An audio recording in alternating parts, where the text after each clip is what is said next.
Hello students, welcome to Neetu Agarwal classes again. Today we will discuss final accounts, which is a major topic in your subject. So let us start it. Final accounts, right? Final accounts, it means these are the accounts you have to make at the time before the time you file the return, right? जब भी आप government को tax भरते हो या कोई भी आप अपनी रिटर्न भरते हो अपने इनकम से related, then you have to make final accounts. Okay, most of the concerns makes the final accounts. So first we will see the format for this. Okay, format according to in this case you have to make 3 accounts actually: trading account, profit and loss account and balance sheet, right?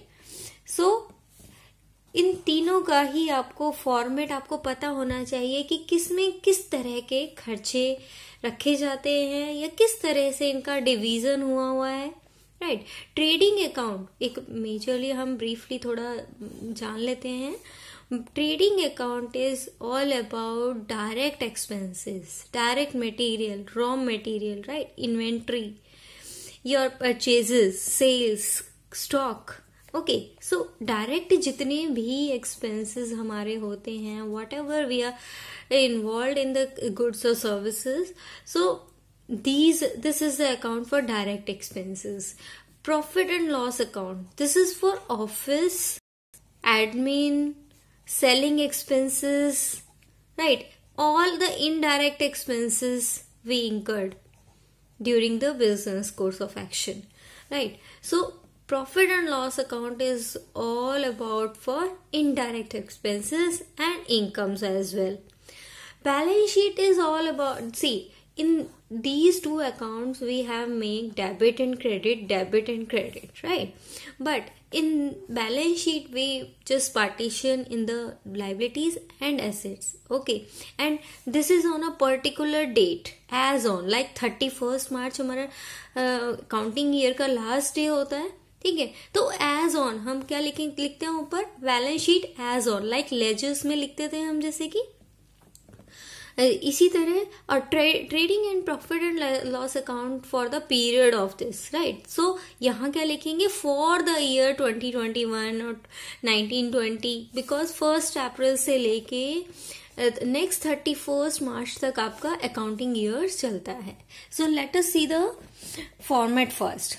Trading account, this is the format for trading account. Mostly these kind of balances are happening in this debit and credit, right? First of all, opening stock, right? Opening stock, it means this is the opening stock of inventory on 1st April of the current year, of the accounting year. Like if we are talking about 2019 to 2020, right? Like this is going on 20 to 21. Okay, so in case of 1920, this is first stock on 1st April 2019, and in this case of financial year 2021, then you have, this is the stock on 1st April 2020, right? And there you have the closing stock as well. Okay, so this is the stock on 31st March of the end of the day, like this one and this one, 2021 and 2020, right? 2 purchases. Okay, sales इधर आ जाएंगी, purchases, sales. Okay, general में भी हम यही entry करते थे ना, purchases and sales. Sales हमारा क्रेडिट है, income, see credit all incomes and gains. So यहाँ पे हमने सेल्स को क्रेडिट कर देते हैं, परचेज को डेबिट करते हैं. अगर कोई रिटर्न होता है, सपोज, इसको हम कई बार ये इस तरह से घुमा के बहुत देते हैं, राइट? डायरेक्ट नहीं बोलेंगे आपको कि परचेज रिटर्न है या सेल्स रिटर्न है, बट वो बोल देंगे return inward and return outward. और किस तरीके से ट्रायल बैलेंस के बैलेंसेस आपको दिए हुए हैं, उससे आपको कंफ्यूज नहीं होना है. रिटर्न इनवर्ड जो है वो आपको क्रेडिट बैलेंस नहीं दिया होगा, डेबिट बैलेंस दिया होगा. अगर दिया होगा तो ठीक है, उसको आप क्या कर सकते हो, या तो आप डेबिट साइड पे लिख सकते हो या फिर आप इसको सेल्स में से माइनस कर सकते हो. रिटर्न इनवर्ड यानी हमारे पास वापस आया, इनवर्ड. ओके, सो इन हमारे पास क्या वापस आएगा, जो हमने सेल्स किया है. तो this is you have to recognise it very carefully. Okay, ये नहीं कि जल्दी जल्दी में बस डेबिट क्रेडिट देखा और बस क्रेडिट कर दिया.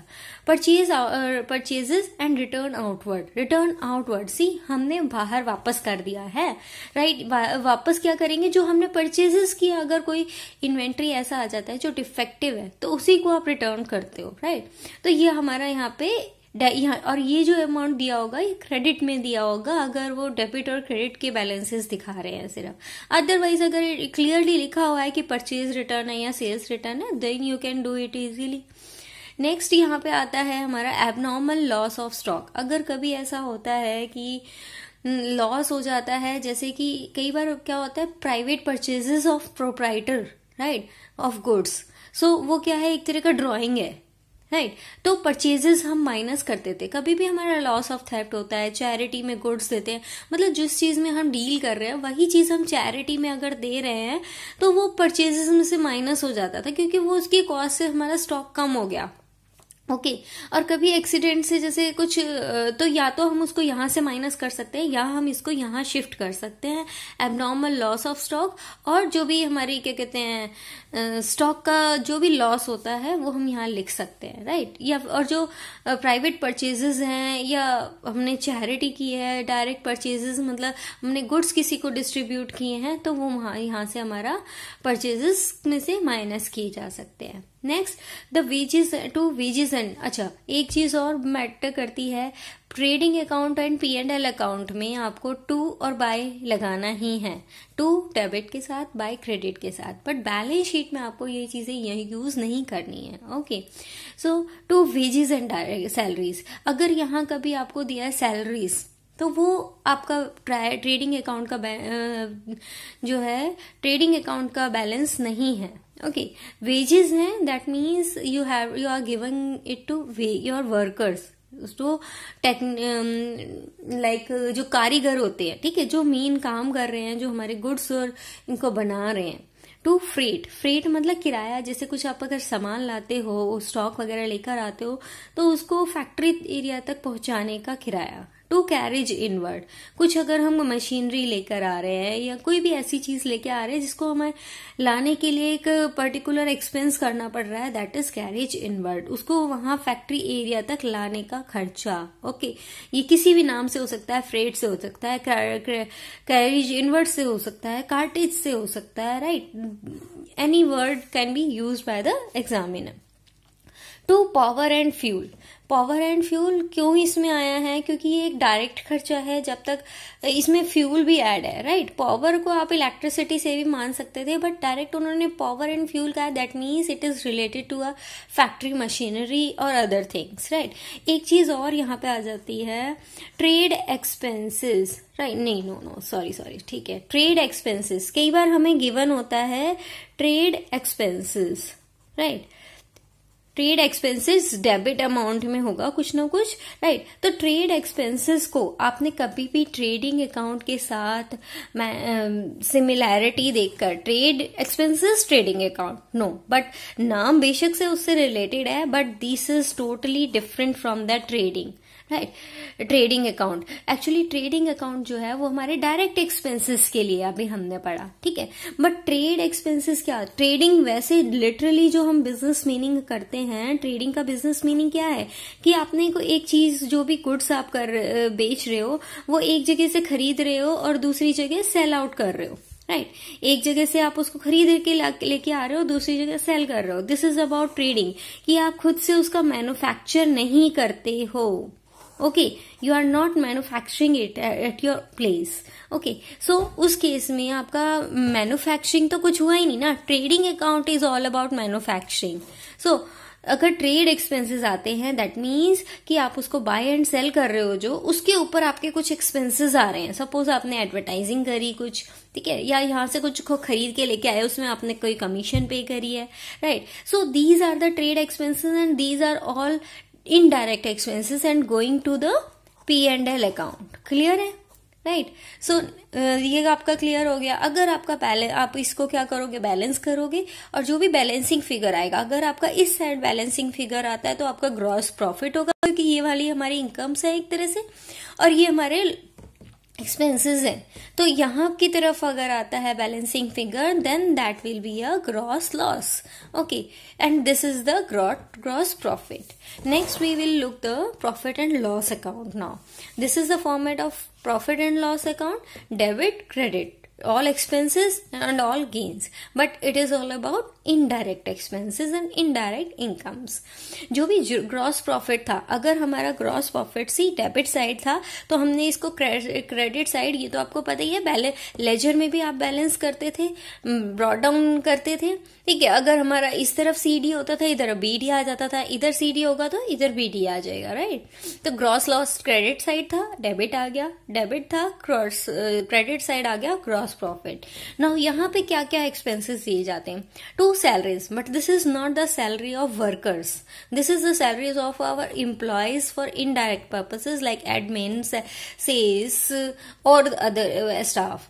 To rent, this is the office rent actually, अगर वो आपको क्लियरली लिखते हैं rent for the factory area, okay, so you will shift that expense to the trading account। okay, to stationery and printing, this is also an indirect expense, to postage and courier, to telephone expense, to insurance expenses, to business promotion expenses, these are called selling expenses। any name can given, you just have to recognize। आपको बड़े ध्यान से ये चीज समझनी है कि वो किस तरह का एक्सपेंस है और हमारे मतलब डायरेक्ट एक्सपेंस है या इनडायरेक्ट एक्सपेंस है। Okay, to repairs and renewals, during the year कोई भी रिपेयर्स होती है छोटी मोटी तो इसी में जाती हैं। टू डेप्रिसिएशन, इंटरेस्ट अलाउड, अगर वो देखिए कुछ चीजों में आपको कंफ्यूज नहीं होता है, कंफ्यूज नहीं होना है, क्यों, आपको अगर इंटरेस्ट अलाउड दिया हुआ है, अगर इंटरेस्ट अलाउड भी नहीं दिया हुआ है, सपोज आपको टू इंटरेस्ट और अमाउंट दे दिया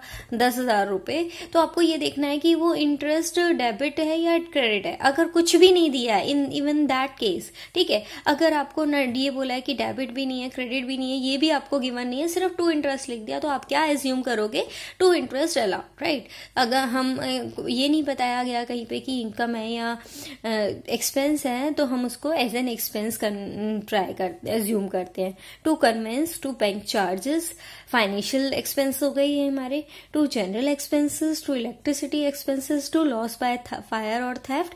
कई बार ये loss of fire and theft क्या है, जब हमारे कई बार क्या होता है, ये तो खैर अभी स्टार्टिंग फाइनल अकाउंट है, ये हम एडजस्टमेंट में पढ़ेंगे कि कई बार ये वाला लॉस ऑफ थेफ्ट कौन सा होता है।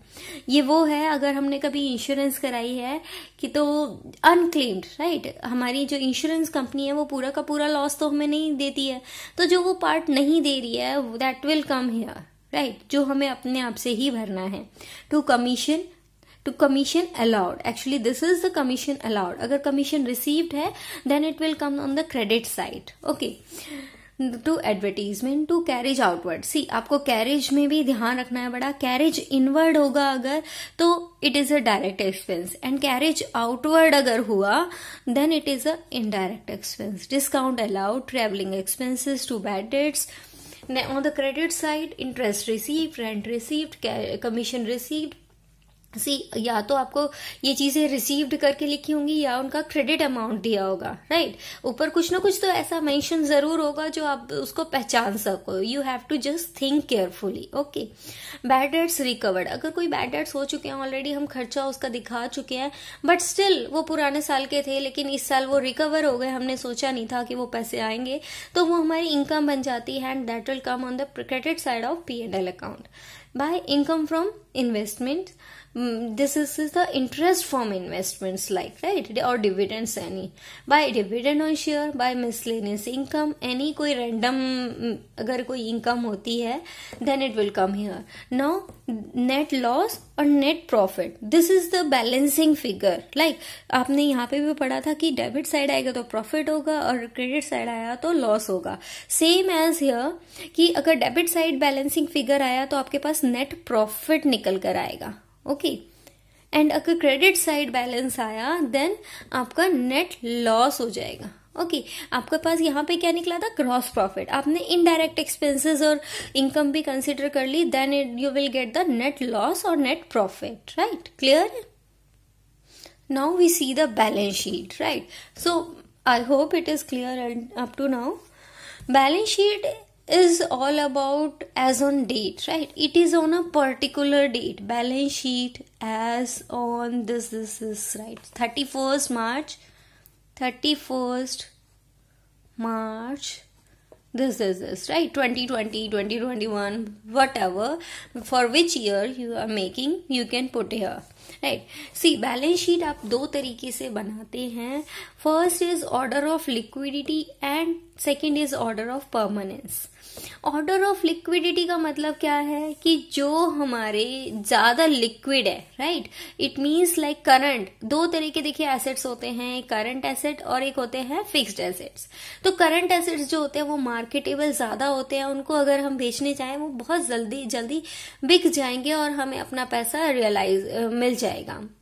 एंड फिक्स्ड एसेट्स बेशक उनकी वैल्यू ज्यादा होगी but they need some time to sell out, right? So अगर लिक्विडिटी बेसिस पे बनाएं तो हम पहले करंट एसेट्स को रखते हैं यहाँ पे, जैसे कि एसेट्स और लायबिलिटीज. तो इसमें से कुछ हमारे फिक्स्ड एसेट्स होते हैं, कुछ हमारे करंट एसेट्स होते हैं. तो करंट एसेट्स को अगर आपको क्लियरली बोला गया है कि इन ऑर्डर ऑफ लिक्विडिटी आप कैसे फॉलो करते हैं, तो बस आपको क्या करना क्या है, बैलेंस शीट को जस्ट एक ऑपोजिट करते जाना है कि cash at bank, cash in hand, bill receivable, debtors, closing stock, investment, furniture and other things goes on like this, right? तो टोटली आपको उल्टा कर देना है. ये ऑर्डर जो है हम अपनी फैसिलिटी के लिए, अपने जजमेंट के लिए, एनालिसिस के लिए बनाते हैं. ये ज्यादातर कौन फॉलो करता है ये वाला order? Banks, financial firms, right? क्योंकि उनके लिए मैटर करता है कि उनके कितनी लिक्विडिटी उनके लिए बहुत ज्यादा मैटर करती है. They have to show look at it very frequently, right? Next is order of permanence. Order of permanence means कि फिक्स्ड एसेट जो है वो ज्यादा परमानेंट है एंड करंट एसेट जो है वो जाते आते रहते हैं, चेंज भी होते रहते हैं. They are more temporary actually. So companies act 2013 के अकॉर्डिंग हमें यही फॉलो करना होता है, ऑर्डर ऑफ परमानेंस, जिसमें कि फिक्स लायबिलिटी, फिक्स एसेट्स पहले आते हैं और current liabilities and current assets बाद में आते हैं, राइट? सो अभी हमने क्या पढ़ा कि ग्रॉस प्रॉफिट और नेट प्रॉफिट हमारा आ चुका है. ग्रॉस प्रॉफिट से ही नेट प्रॉफिट आया है. तो नेट प्रॉफिट अगर आता है तो अब यहाँ पे सबसे पहला आता है हमारा कैपिटल, ठीक है? कैपिटल जो भी ओपनिंग बैलेंस हमें गिवन है, जो भी अकाउंट बैलेंसेस में गिवन है, हमेशा क्रेडिट बैलेंस दिया होगा. तो बैलेंस शीट में क्रेडिट बैलेंसेस एक्चुअली हमारे इस तरफ आते हैं क्योंकि हमारी ये लायबिलिटीज है, और डेबिट बैलेंसेस हमारे इस तरफ आते हैं एक्चुअली, ठीक है? कैपिटल आ गया. देन अगर हमारे पास प्रॉफिट आया है, नेट प्रॉफिट आया है, तो हम कैपिटल में यहाँ पर ऐड कर देंगे. अकाउंटिंग इक्वेशन में आपने पढ़ा था ना, प्रॉफिट आता है तो कैपिटल में ऐड कर देते हैं, ओके? तो अगर लेकिन यहाँ पे नेट लॉस आया, राइट? अगर यहाँ पे नेट लॉस आया तो यहीं पे हम उसे माइनस भी करेंगे, ओके? अगर कैपिटल ओनर ने कोई ड्राइंग्स कर रखी है तो वो यहाँ पे माइनस कर देंगे उसके कैपिटल से, राइट? लेकिन अगर कोई एडिशनल कैपिटल लेकर आता है, एडिशनल कैपिटल भी दी हुई है कोई, तो उसे ऐड कर देंगे यहाँ पे. इंटरेस्ट ऑन कैपिटल, सी दो चीजें होती हैं, interest on capital and interest on drawing. Interest on capital हमारी इनकम है क्योंकि हम इंटरेस्ट ऑन कैपिटल हमारे लिए चार्ज है, हमारे लिए बिजनेस के लिए एक्सपेंस है, क्योंकि जो कैपिटल है वो हमारे लिए एक इंटरनल लायबिलिटी है, right? We have to make some return profits and make it to the return as a return to the owner. So जो भी हम कमाते हैं, ठीक है, उसका हमें मेजर पार्ट जो है उनके ओनर्स के लिए कमाना होता है, and that is the actually return और प्रॉफिट, ठीक है, for their risk taking for the business. And interest on drawing, अगर कोई ओनर कोई ड्राइंग करता है तो उस पर अगर हम कुछ इंटरेस्ट चार्ज करते हैं, वो हमारे लिए क्या बन जाता है, प्रॉफिट बन जाता है, और ओनर के लिए क्या हो जाता है, नेगेटिव. तो अगर कोई इंटरेस्ट ऑन कैपिटल है जो हम उन्हें दे रहे हैं तो ऐड हो जाएगा उनकी कैपिटल अकाउंट में. अगर हम उनसे कुछ चार्ज कर रहे हैं ड्राइंग्स के लिए तो वो माइनस कर देंगे, और यहाँ से फाइनल जो भी बैलेंस निकलेगा वो हमारा यहाँ पे कैपिटल में अमाउंट शो करेगा, राइट। देन नेक्स्ट आता है लोन्स। लोन अगर कोई 5 ईयर लोन है, क्लियरली लॉन्ग टर्म लोन दिया हुआ है, तो वो पहले आ जाएगा, शॉर्ट टर्म लोन बाद में आ जाएगा। जैसे कि बैंक ओवरड्राफ्ट, ये शॉर्ट टर्म लोन्स होते हैं एक तरह से, तो ये यहाँ पे आ जाएंगे, राइट। कोई इंटरेस्ट अगर उस पर दिया हुआ है, लाइक 8% वो दिया हुआ है और उस पर इंटरेस्ट भी लगाना है हमें, तो वो यहीं पर ऐड हो जाएगा उसमें। Sundry creditors, bills payables, right. Any outstanding और समथिंग, कोई भी आपको लाइबिलिटी अगर दी हुई है यहाँ पे, current liability, then you can put it here, right. So clear है, कैपिटल पहले फिक्स्ड हमारी लाइबिलिटीज आ जाएंगी, देन हमारी शॉर्ट टर्म लाइबिलिटीज आ जाएंगी, करंट लाइबिलिटीज आ जाएंगी। लाइक हियर ऑल्सो पहले हमारे फिक्स्ड एसेट्स आ जाएंगे, क्योंकि हम ऑर्डर ऑफ लिक्विडिटी नहीं रेफर करते अकॉर्डिंग टू 2013 एक्ट, हम ऑर्डर ऑफ परमानेंस फॉलो करते हैं। तो यहाँ पे आ जाएगा goodwill, land and machinery, sorry land and building, plant and machinery, furniture, investment, closing stock you can put it here also, right? stock, debtors, bill receivables, cash at bank, cash in hand, right. So last में आपका automatically, अगर आपने ये तीनों चीजें सही बनाई हैं, trading account, profit and loss account, आपने कोई बैलेंस मिस नहीं किया है, तो देन आपका ये जो बैलेंस आता है लाइबिलिटीज एंड डेब्टर्स एसेट्स का, ये ऑटोमेटिकली इक्वल ही आएगा। Okay, so liabilities is equal to assets. In case of balance sheet, it will automatically happen. Okay, so this is the format. Now let us understand it by a simple question. Okay, you will get a more clear picture. Prepare trading and profit and loss account and balance sheet of Mrs. Royal Traders from following balances.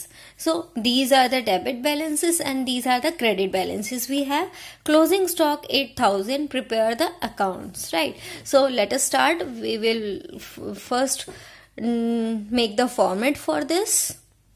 So if we make the formats, trading account, particulars amount, here up debit, here credit, you can write down also here for your convenience, right?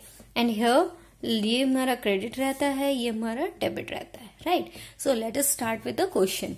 Stock दिया हुआ है सबसे पहले, तो और stock हमें एक यहाँ पे दिया हुआ है क्लोजिंग स्टॉक। हमेशा जो बैलेंसेस के साथ होगा, हमें यहाँ या तो क्लियरली लिखा होगा stock as on 1st April this, right, otherwise it is an opening balance. So opening stock will come here, so you have to put here to opening stock. For how much? It is for 20,000. 20,000. Okay. Next is cash. See, cash in bank 5,000, 10,000. These are our assets. These are no relation with profit and loss and this, and we are making account balance sheet as on the basis of permanence, right? So cash account and cash and balance, bank balance, cash account and bank account. Cash is 5,000 and bank is 10,000. Clear? Next is carriage on purchases, right, carriage on purchases. See, या तो carriage inward होगा या सिर्फ carriage लिखा होगा, and it is a debit balance also, right. So carriage inward नहीं है, लेकिन कैरेज ऑन परचेजेस क्लियरली लिखा हुआ है, that means it is related to trading account 1500। सो हम यहाँ पे लिख लेते हैं, क्योंकि हमारे यहाँ पे परचेजेस भी आने वाला है टू कैरेज। यहाँ पे आप इस पे अब लिखें ना लिखें कि कैरेज ऑन परचेजेस है या नहीं, इट डजेंट मैटर। आपने एक बार उस अकाउंट में लिख दिया, that's okay, right. Up to here we done. Purchases 1,90,000। So it is very clear कि आपको ये यहीं पे लिखना है, trading account to purchases 1 lakh. एक मिनट हम देख लेते हैं, परचेज रिटर्न तो कुछ नहीं है, नहीं है, राइट। तो हम इसे डायरेक्ट यहीं पे लिख सकते हैं, otherwise we will write down here and less the purchase return, then we will do the balance over here. Next is wages 55,000. So wages are also to the workers, and this is also a direct expense. How much? 55,000. Clear?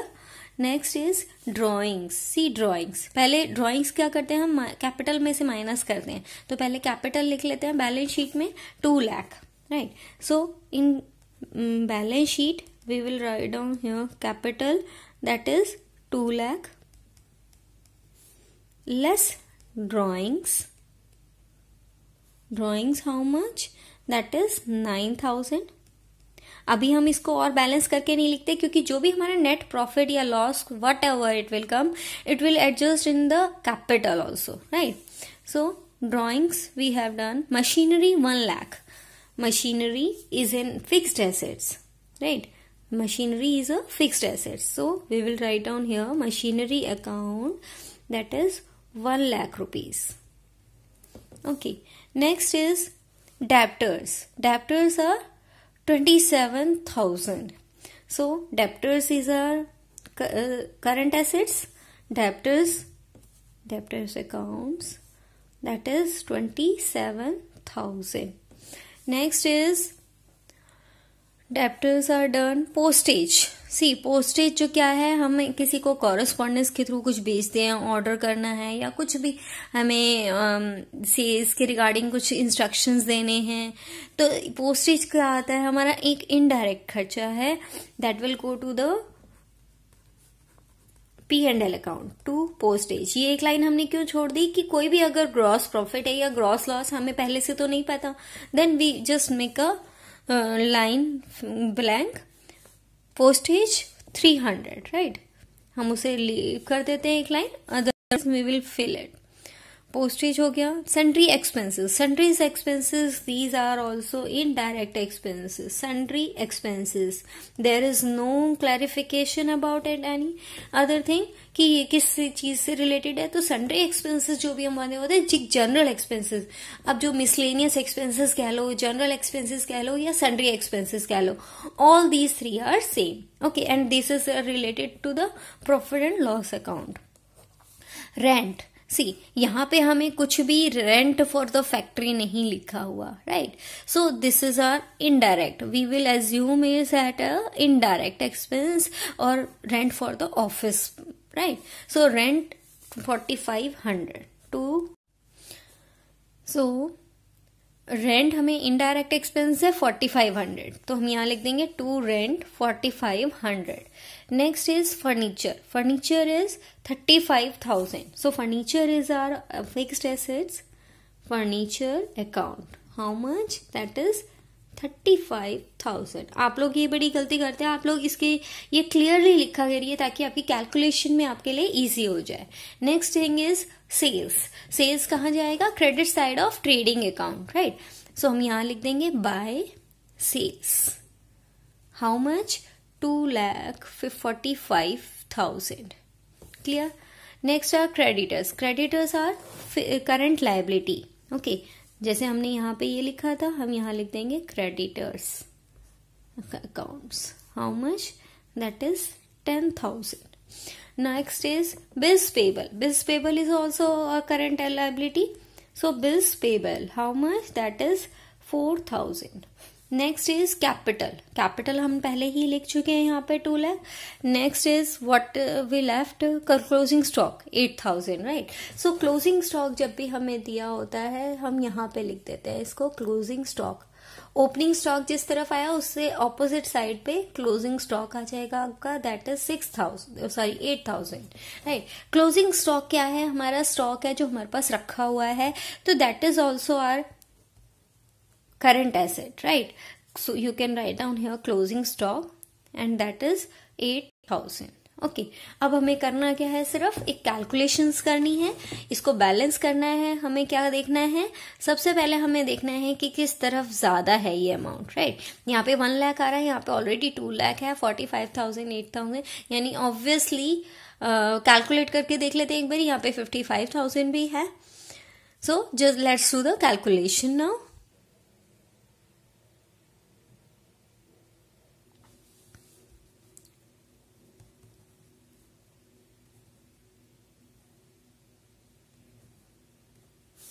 So here you get 266,500.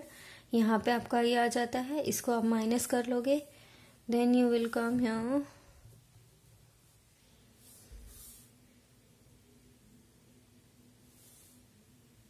here you will come by. अच्छा, credit side हमारा balancing figure आ रहा है, that means it is a gross loss. Okay, gross loss CD carried down, कि हमें ये balance इधर लेकर आना है। ओके, सो ये बैलेंस अब हम इधर लेकर आ जाएंगे, to gross loss brought down. Okay, 13,500, right. अब यहाँ पे तो कुछ भी नहीं है, यानी कि हमारा ये टोटल हमारा जितना भी है ये हमारा पूरा का पूरा क्या होने वाला है, एक लॉस होने वाला है, राइट। सो यहाँ पे आ जाएगा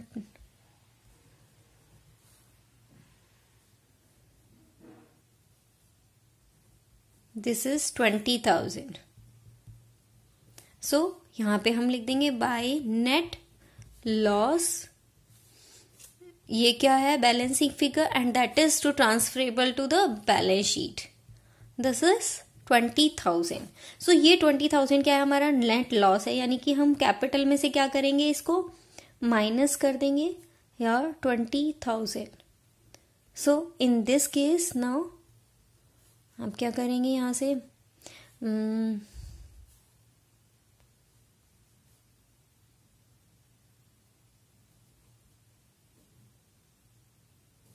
right.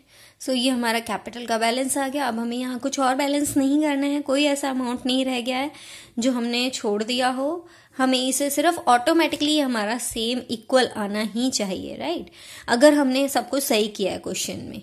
So let's just calculate it. 185,000 या अगर आप ये सीधे सीधे लिखेंगे तो आपको कैलकुलेशन में थोड़ी इजी हो जाएगा।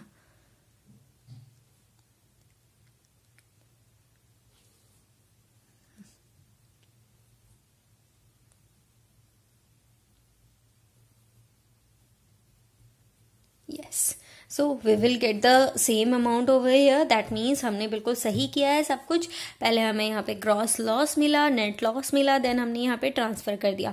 आपको सिर्फ इस चीज में ध्यान क्या रखना है फाइनल अकाउंट में, जो कि एडजस्टमेंट्स के बगैर है, right. In the next video we will do the definitely the adjustments also, and I hope this is all clear. आपको सिर्फ करना क्या है इसमें, ये आपको बहुत जरूरी ध्यान रखना है कि आपको पहचानना आना चाहिए कि अगर ये डेबिट क्रेडिट बैलेंसेस नहीं भी दी है, और इवन इन केस के एक बार मिक्स करने के लिए भी, कंफ्यूज करने के लिए भी आपको दे देता है, तो आपको पहचानना आना बहुत जरूरी है कि कौन सी चीज आप, कौन से डेबिट या क्रेडिट किस अकाउंट में जाएगा, कौन सा अमाउंट है जो ट्रेडिंग अकाउंट में जाएगा, कौन सा बैलेंस प्रॉफिट एंड लॉस में जाएगा, और कौन सा अमाउंट कहाँ पे शिफ्ट होता है, right. So for today it's done.